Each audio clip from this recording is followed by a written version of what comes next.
নিজের ক্ষমতার শেষ সময়ে এসে জেলেনস্কিকে যেন উস্কে দিলেন বিদায়ী মার্কিন প্রেসিডেন্ট জো বাইডেন। যুক্তরাষ্ট্রের দেয়া দূরপাল্লার ক্ষেপণাস্ত্র ব্যবহার করে রাশিয়ার ভেতরে হামলা চালাতে ইউক্রেনকে অনুমতি দিয়েছে বাইডেন প্রশাসন।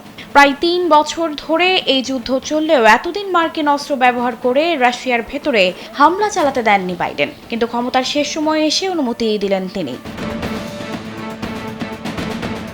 বার্তা সংস্থা রয়টার্স একটি সূত্রের বরাত দিয়ে তাদের প্রতিবেদনে জানিয়েছে, আগামী কয়েকদিনের মধ্যে রাশিয়ার ভেতরে দূরপাল্লার মিসাইল ব্যবহার করে হামলা চালানো হবে। তবে হোয়াইট হাউস এ ব্যাপারে মন্তব্য করতে অস্বীকৃতি জানিয়েছে। অবশেষে নবনির্বাচিত প্রেসিডেন্ট ডোনাল্ড ট্রাম্প ক্ষমতা গ্রহণের 2 মাস আগে ইউক্রেনকে এসে অনুমতি দিল বাইডেন প্রশাসন। একমাত্র ওয়ালটন এসি দিচ্ছে 1 বছরের রিপ্লেসমেন্ট গ্যারান্টি।